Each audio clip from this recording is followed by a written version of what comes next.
రాష్ట్ర వ్యాప్తంగా వైసీపీ నిర్వహిస్తున్న సామాజిక సాధికార యాత్ర కాకినాడ జిల్లా పెద్దాపురం నియోజకవర్గంలో విజయవంతం చేశారు. రాష్ట్ర గృహ నిర్మాణ సంస్థ చైర్మన్, పెద్దాపురం నియోజకవర్గ వైసీపీ ఇన్ఛార్జ్ దౌలూరి దొరబాబు నేతృత్వంలో నిర్వహించిన ఈ సభను ఊహించిన దానికన్నా రెట్టింపు ఉత్సాహంతో విజయవంతం చేశారు. పెద్దాపురం నియోజకవర్గంతో పాటు బీసీ, ఎస్సీ, ఎస్టీ సామాజిక వర్గాలు ఉన్న పెద్దాపురం, సామర్లకోట పట్టణాల నుంచి పెద్ద ఎత్తున మహిళలు, కార్యకర్తలు, నాయకులు తరలివచ్చారు. గత 4.5 సంవత్సరాలుగా బీసీ, ఎస్సీ, ఎస్టీ మైనారిటీ వర్గాలకు మేలు చేసే పథకాలతో పాటు అట్టడుగునున్న వర్గాలకు రాజ్యాధికారం కల్పించే దిశగా అత్యున్నత పదవులను కల్పించిన ఘనత ఒక్క వైఎస్ఆర్సీపీ పార్టీకే దక్కుతుందని ఎమ్మెల్యేలు, ఎంపీలు, శాసనమండలి చైర్మన్ మోషేరాసు, ఎంపీలు వంగా గీత, నందిగామ సురేష్, ఎమ్మెల్యేలు కురసాల కన్నబాబు, పెండెం దొరబాబు, అదీప్ రాజ్ అన్నారు. సామాజిక సాధికారత అంటే అట్టడుగునున్నటువంటి ఎస్సీ, ఎస్టీ, బీసీలకు సంబంధించినటువంటి అనేక మందికి ఈ ప్రభుత్వం వచ్చిన తర్వాత సామాజిక న్యాయం జరుగుతూ ఉంది. ముఖ్యంగా డాక్టర్ బిఆర్ అంబేద్కర్ చెప్పినట్టు, ఆయన ఆశించినట్టు దళితులు కానీ, బలహీన వర్గాలు కానీ, పేద వర్గాలు కానీ ఈ రాష్ట్రంలో కానీ ఈ దేశంలో కానీ పైకి రావాలంటే, అభివృద్ధి చెందాలంటే 3 కారణాలు. ఒకటి రాజకీయంగా, సామాజికంగా, ఆర్థికంగా. ముందుగా మనం రాజకీయంగా మనం చూసినట్టయితే కనుక ఈ రోజున నేను ఈ స్థానంలో ఉండి ఈ రాష్ట్ర శాసన మండలి చైర్మన్గా ఉన్నానంటే ఒక దళిత వర్గానికి చెందినటువంటి నేను మరి సామాజిక సాధికారతలో భాగం అని చెప్పి నేను తెలియజేసుకుంటా ఉన్నాను. అలాగే స్పీకర్గా బీసీకి చెందినటువంటి తమ్మినేని సీతారాం గారు ఉన్నారంటే కనుక అది సామాజిక సాధికారతలో భాగం అని చెప్పి నేను తెలియజేసుకుంటా ఉన్నా. ఈ వేదిక మీద సురేష్ గారు అత్యంత పేదవర్గానికి చెందినటువంటి సురేష్ గారిని పార్లమెంట్ సభ్యులుగా పంపారంటే అది సామాజిక సాధికారత యొక్క ఉద్దేశం అని చెప్పి నేను తెలియజేసుకుంటా ఉన్నా. అలాగే ఈ రాష్ట్రంలో జగన్మోహన్ రెడ్డి గారి యొక్క పరిపాలనలో ఎక్కడ బాధపడ్డాలో ఎక్కడ చూసినా మౌనంగా ఒక పద్ధతిగా నుంచొని ఒక నవ్వు మాత్రం నవ్వుతూ ఉంటాడు. కాబట్టి మీ అందరికి ఒక మంచి వ్యక్తిని జగన్మోహన్ రెడ్డి గారు ఇచ్చారు. కాబట్టి ముందుగా జగన్ అన్నకు ధన్యవాదాలు తెలుపుతూ, అదేవిధంగా మనం జగన్మోహన్ రెడ్డి గారు ఈ రాష్ట్రానికి మళ్ళీ ఎందుకు అవసరం అనే దాని మీద మనందరం కూడా మాట్లాడుకోవాల్సిన అవసరం ఉంది. ఈ రాష్ట్రానికి జగనన్న 4.5 సంవత్సరాల పాలన అందించారు. గత నాయకులు 14 సంవత్సరాలు పాలించారు. వాళ్ళకి వీళ్ళకి మనకి ఉన్న మధ్య తేడా ఒకసారి గమనించాల్సిన అవసరం మనకెంతైనా ఉంది. ఎందుకంటే చంద్రబాబు నాయుడు వృత్తాంతం ఒకసారి చూడండి మీరందరూ కూడా. చంద్రబాబు నాయుడు రాజకీయ జీవితం అంతా కూడా ఎక్కడా కూడా ఫెయిర్గా ఉన్న దాఖలాలు లేవు. ఎందుకు చెప్తా ఉన్నానంటే చంద్రబాబు నాయుడు గారికి గతంలో ప్రజారాజ్యం పార్టీ పెట్టినప్పుడు పవన్ కళ్యాణ్ గారే మాట్లాడారు ఒక మాట. ఏమనంటే సైకిల్ అయింది కాదు, పార్టీ అయింది కాదు, ముఖ్యమంత్రి పీఠం కూడా అయింది కాదు. అయినప్పటికీ చంద్రబాబు నాయుడు గారు సీట్లు ఎట్లా కూర్చుంటారని చెప్పి పవన్ కళ్యాణ్ గారు 2009-12 మధ్యలో మాట్లాడారు. 2014 వచ్చేసరికల్లా పవన్ కళ్యాణ్ గారు మళ్ళీ యూటర్న్ తీసుకొని పవన్ కళ్యాణ్ గారు చంద్రబాబు నాయుడు గారు మంచోడు ఓట్లు వేయండి అని చెప్పాడు. మళ్ళీ 2018 వచ్చేసరికల్లా చంద్రబాబు నాయుడు దొంగ ఒక అమరావతి అని ఒక ప్రాంతం పెట్టి మరి లక్షల కోట్లు స్కామ్ చేస్తా ఉన్నాడు. కాబట్టి అలాంటి వాడు ఈ సంపద అంతా కూడా, ఈ రాష్ట్ర సంపద అంతా కూడా లోకేష్కి ఒక్కగానొక్క కొడుకు దోచి పెడతా ఉన్నాడు. కాబట్టి అతనికి ఓట్లు వేయద్దని చెప్పాడు 2018లో.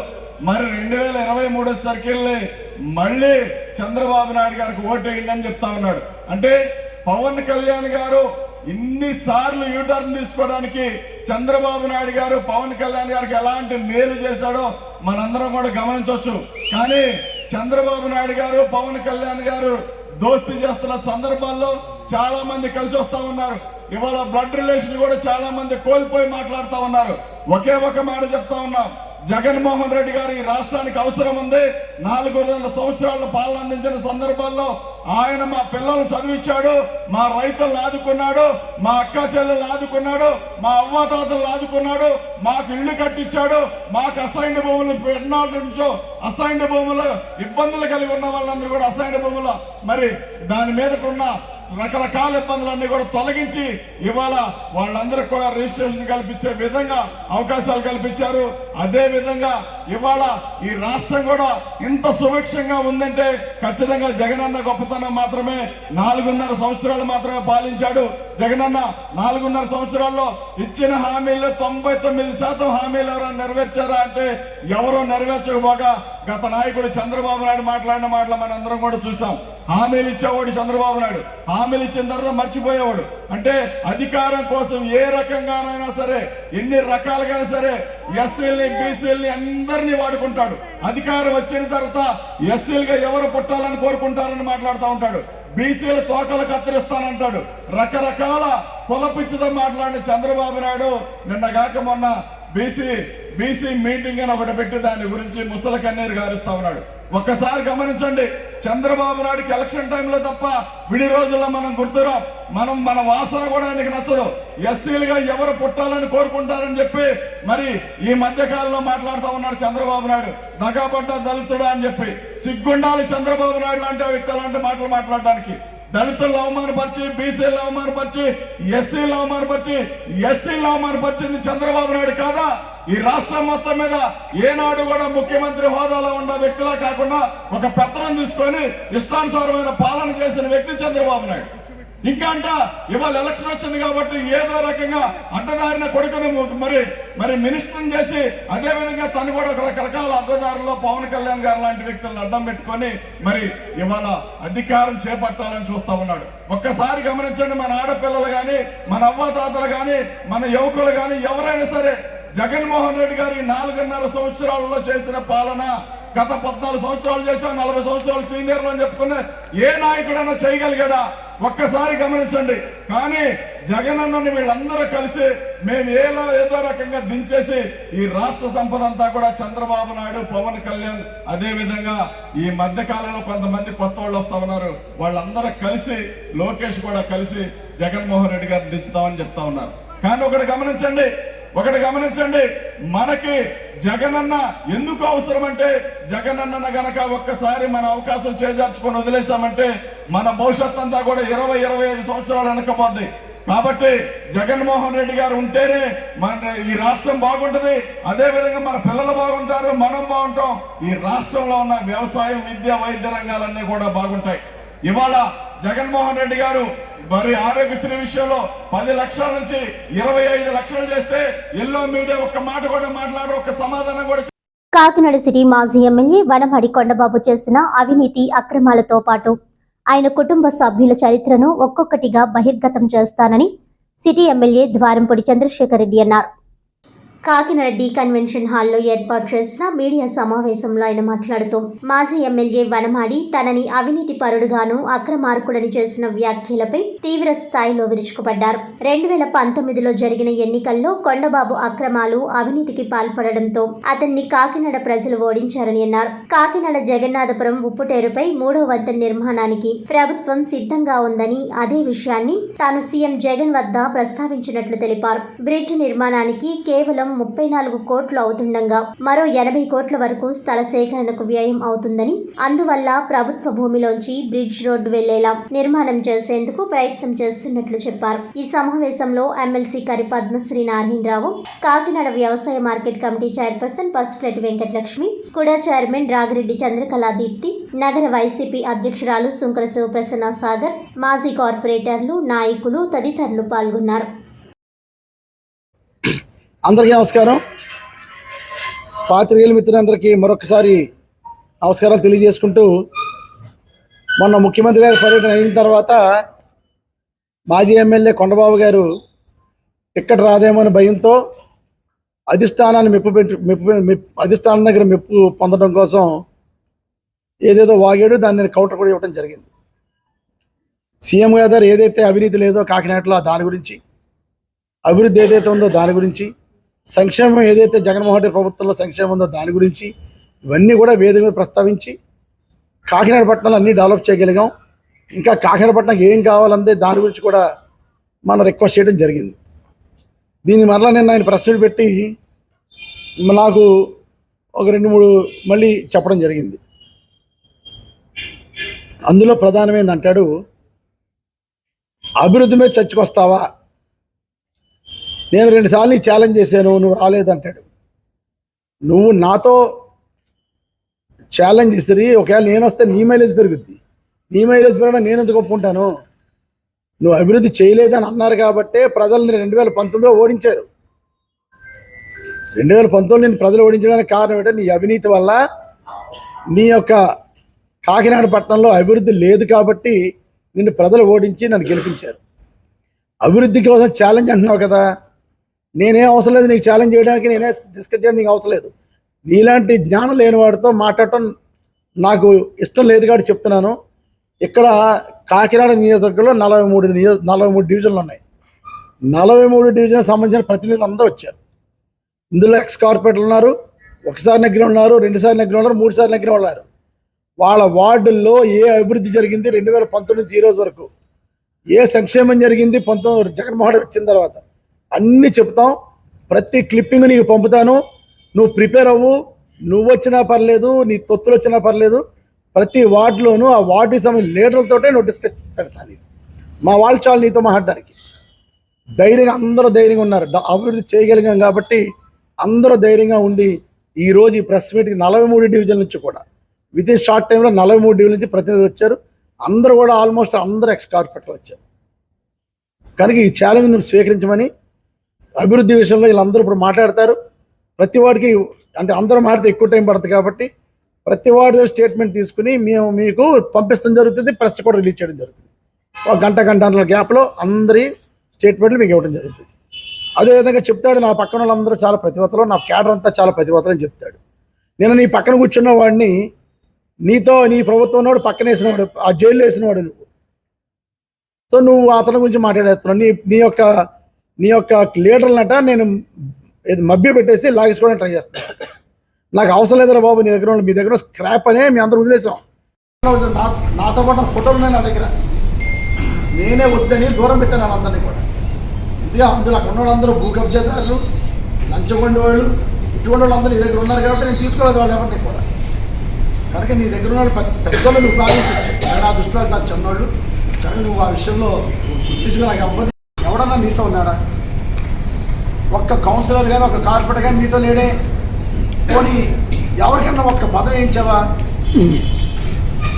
పార్టీ పదవి వేయించలేదు, గవర్నమెంట్ నామినేటెడ్ పదవి వేయించలేదు. ఇంకా నువ్వు ప్రజాప్రతినిధి పెట్టి నిన్ను నమ్ముకుని నువ్వు ఏ న్యాయం చేస్తున్నావు? నేను గర్వంగా ఉన్నాను. ఈరోజు ఇక్కడ నుంచి అందరూ కూడా గర్వం ఉంది. కాకినాడ దుబ్బలపేటలో వైఎస్ఆర్ పట్టణ ప్రాథమిక ఆరోగ్య కేంద్రంను జిల్లా కలెక్టర్ కృతికా శుక్లా, ఎంపీ వంగా గీత, ఎమ్మెల్యే ద్వారంపూడి, ఎమ్మెల్సీ కరి పద్మశ్రీ శనివారం ఘనంగా ప్రారంభించారు.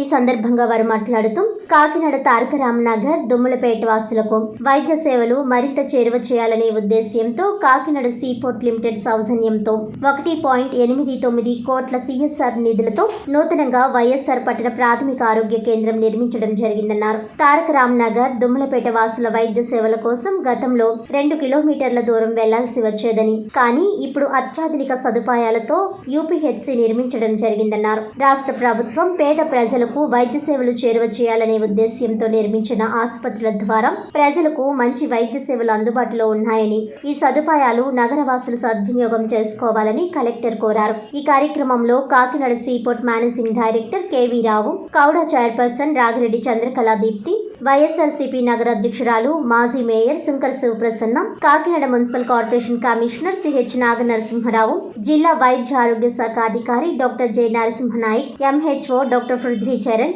కేఎస్పీఎల్ సిఇఓ మురళీధర్, అధికారులు, ప్రజాప్రతినిధులు తదితరులు పాల్గొన్నారు. ఈ ప్రజల తరఫున, ఈ వార్డ్స్ తరఫున, మా సచివాలయ స్టాఫ్, మా ఆఫీస్ తరఫున కూడా మీకు ధన్యవాదాలు తెలియజేయడం జరుగుతుంది, గవర్నమెంట్ సైడ్ నుంచి కూడా. కాబట్టి ఇటువంటి అయితే దీన్ని ఇంకా ఫర్దర్గా కూడా ఇంకా ముందుకు వెళ్ళాల్సిన అవసరం ఉంది. ఇంకా చాలా బెడ్స్ కావాలి, తర్వాత శాంక్షన్ కావాలి. శాంక్షన్ సంబంధించి కూడా ఇందాక మేడం గారు, కలెక్టర్ గారు చెప్పడం జరిగింది, అది కూడా ఎమ్మెల్యే గారు తెలియజేస్తారు. సో కాబట్టి మరొకసారి అందరికీ కూడా ప్రత్యేకమైన ధన్యవాదాలు. ఒకరోజు మురళి గారు పోర్ట్ ఆఫీసర్ గారు వచ్చేది, పోర్ట్ స్థలం సార్ ఖాళీ చేయాలండి అన్నారు. మరి ఖాళీ చేస్తే ఇబ్బంది అవుతుంది కదంటే సీపోర్ట్ అది మురళి గారు చాలా క్లియర్గా చెప్పారు, సార్ వాళ్ళకి ₹1 నష్టం మరి కలెక్ట్ చేయొద్దు, ఎవరైతే ఉన్నారో వాళ్ళ పక్క మారమన్నాం, అక్కడ ల్యాండ్ లెవెలింగ్ కూడా మేము చేస్తాం అని చెప్పి ఎవ్వరూ నష్టపోకుండా దుమ్ములపేటలో అక్కడ ఎవరైతే షెడ్లు వేసి వ్యాపారం చేస్తారో కుంభాభిషేకం రేవులో ఎవ్వరూ నష్టపోకుండా అందరికీ చెక్కుల రూపంలో డబ్బులు ఇచ్చి ఇబ్బంది లేకుండా చేసినటువంటి సంస్థ మన బోర్డు స్థలం ఉంది అక్కడ వాళ్ళకి అందుకోసం కేవలం దుమ్ములపేట ప్రజల కోసం దుమ్ములపేటకు అంకితం చేయడం కోసమే ఈ హాస్పిటల్ కట్టారు, కానీ సీపోర్ట్ వాళ్ళు వాడుకోవడానికి కాదన్నా. అటువంటి తప్పుడు ప్రచారాన్ని మీరెవరు నమ్మొద్దని తెలియజేసుకుంటూ మీరు రేపు నుంచి ఈ యొక్క హాస్పిటల్ సేవలు వినియోగించమని కోరుకుంటున్నాను.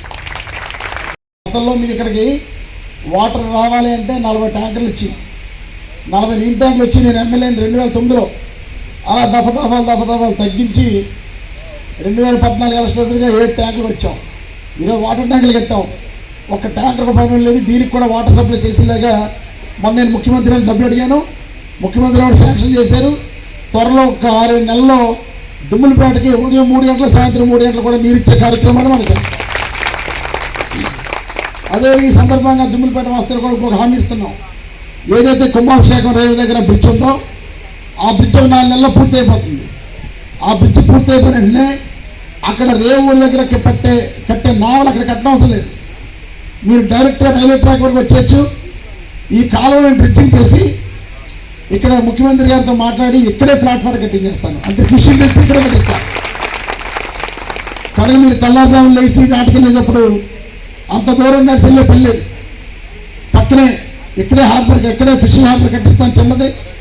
మీ దుమ్ములపేట వాళ్ళందరూ కూడా అది వాడుకోవడానికి బాగుంటుందని మీకు హామీ ఇస్తున్నాను. ఈ సందర్భంగా ఏదైనప్పుడు చాలా సంతోషం అమ్మా. ఇంకా 3 నెలల ముందు ఎలక్షన్కి పనులు చేసేవాడు ఓట్లు వేయండి, పనులు చేసేవాడు గెలిపించండి. అతి ముఖ్యంగా అవినీతి జరుగుతుందో లేదో చూసుకోండి.